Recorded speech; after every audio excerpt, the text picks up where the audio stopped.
কসোভোর সংসদ ভবনের সামনে সারি সারি গাড়ি নয়, দাঁড়িয়ে আছে একদল গাধা।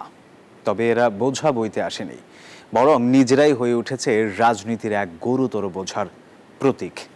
দেশের মাসব্যাপী রাজনৈতিক অচল অবস্থার বিরুদ্ধে এভাবে 4টি গাধা নিয়ে অভিনব প্রতিবাদে রাজপথে নামলেন এক আইনজীবী। দেখতে এক মজার অথচ তীব্র প্রতিবাদের দৃশ্য, যার আড়ালে লুকিয়ে আছে নাগরিকদের গভীর ক্ষোভ। গাড়ি নয়, কসোভোর সংসদ ভবনের সামনে দাঁড়িয়ে আছে 4টি গাধা। সরকার গঠনে টানা 41 বারের ব্যর্থতার বিরুদ্ধে এভাবে অভিনব প্রতিবাদ জানালেন আইনজীবী আরিয়ানিতো কোচি। এটি ছিল দেশের মাসব্যাপী রাজনৈতিক অচল অবস্থার বিরুদ্ধে এক মজার অথচ তীব্র। বান্ডেল থাকলে প্রতি সেনমানিতে টাকা বাঁচবে। বিকাশ সেনমানি বান্ডেল কিনে জিতুন প্রতি লেনদেনে। চপেটাঘাত। আইনজীবীর কাছে এই গাধাগুলো সংসদের ভেতর অচল আইন প্রণেতাদেরই প্রতীক।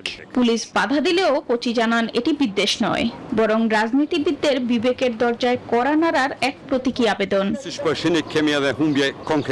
রাজনীতিকেরা জনগণের সাথে যে আচরণ করছেন তাতে মনে হচ্ছে তারা আমাদের গাধাই ভাবেন।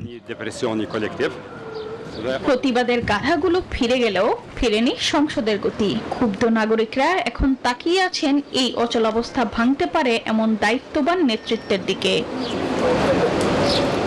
Desk report, news 24।